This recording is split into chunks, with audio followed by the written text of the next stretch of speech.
पिछले एक हफ्ते से हिमाचल प्रदेश में कोरोना वायरस का एक भी पॉजिटिव केस नहीं आया है और अस्पताल में इस वक्त 10 मरीज उपचाराधीन हैं और 25 मरीज इस वक्त अस्पताल से डिस्चार्ज हो चुके हैं।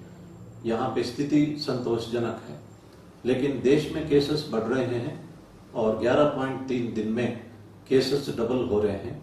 ये संतोषजनक स्थिति नहीं है। 1000 से ऊपर डेथ भी हुए हैं, इसलिए हमें बहुत ही ज़्यादा सतर्क रहने की आवश्यकता है। जो लोग बाहर राज्यों से हिमाचल आए हैं, अगर उन्होंने अभी तक एडमिनिस्ट्रेशन को सूचित नहीं किया तो अभी भी वक्त है, वो सूचित करें। उनको क्वारंटाइन में रहने के लिए कहा जाएगा। अगर ये बातें छिपाते हैं, बाद में पता चलता है तो उनके ऊपर कानूनी कार्रवाई होगी। और अगर वो कोरोना वायरस पॉजिटिव पाए जाते हैं और बातें छिपाए हुए हैं तो कठोर धाराएं उनके ऊपर लग सकती है। इसलिए अभी भी वक्त है, इन बातों को तुरंत डिस्क्लोज करिए।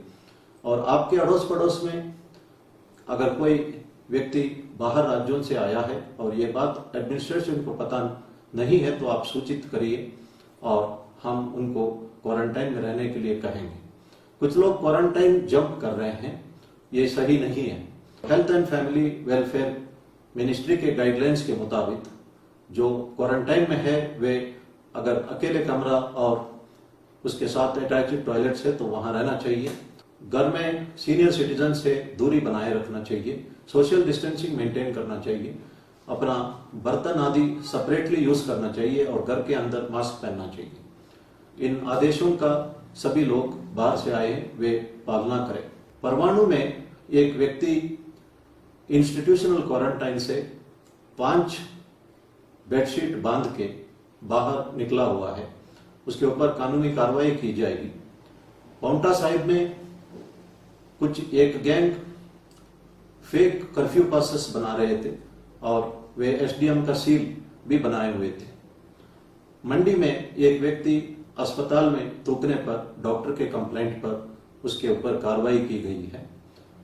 हमीरपुर में 3 दुकानें जहां पे सोशल डिस्टेंसिंग मेंटेन नहीं की गई, उन दुकानों को सील किया गया है।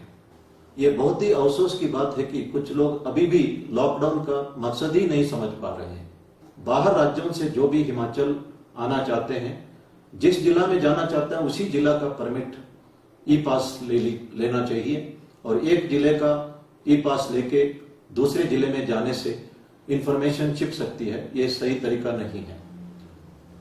अगर आप कार की को सैनिटाइज करना चाहते हैं तो सैनिटाइज करने के उपरांत कपड़े से उसको साफ करें, वो ड्राई हो जाए, ताकि इसमें खतरे से आप बच सकते हैं।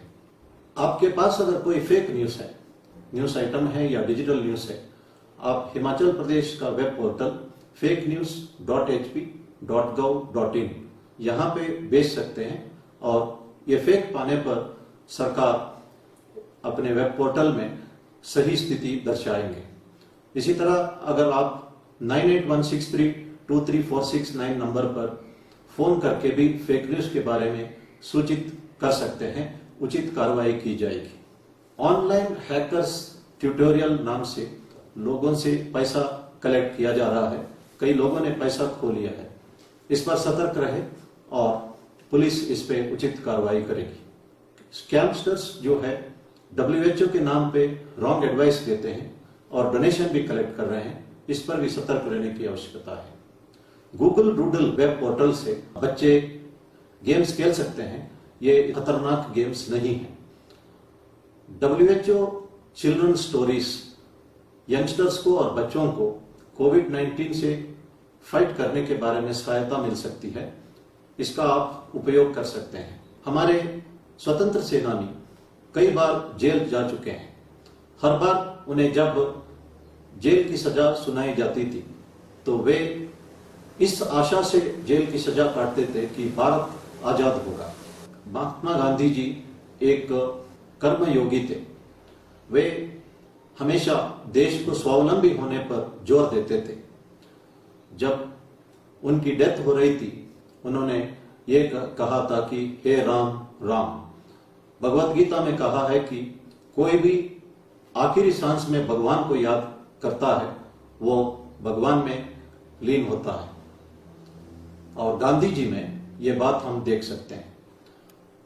महात्मा गांधी जी अपनी मां से पूछा था, how to get happiness and contentment in life.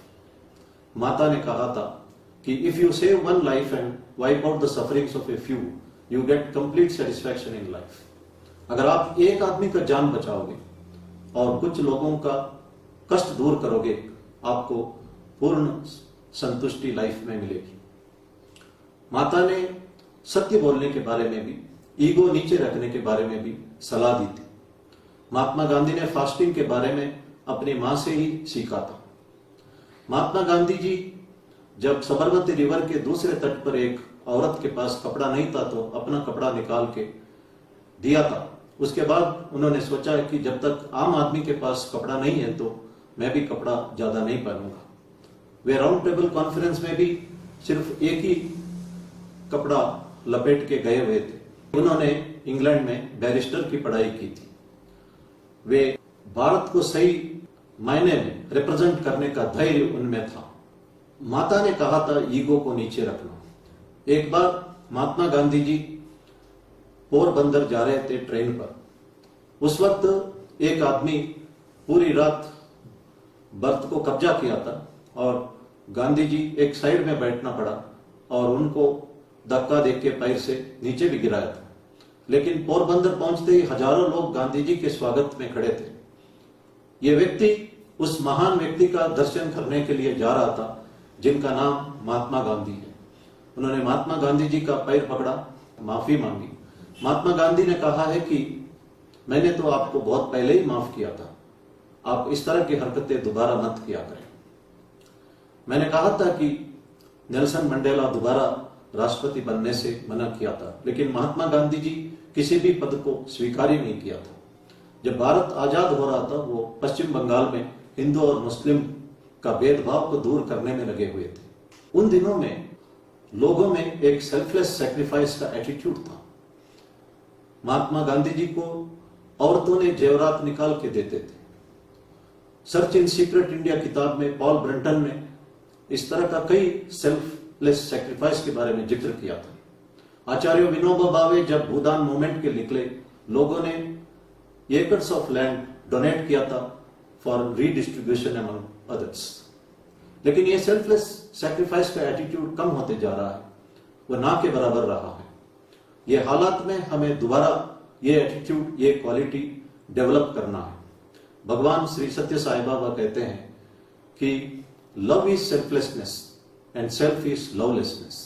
The purpose of life is to move from lovelessness to love, from selfish to selflessness, and that is called self-realization. हम अपना कर्तव्य पालना करें, एक दूसरे का मदद करें, and let us make this opportunity to introspect ourselves and improve ourselves. धन्यवाद, जय हिंद।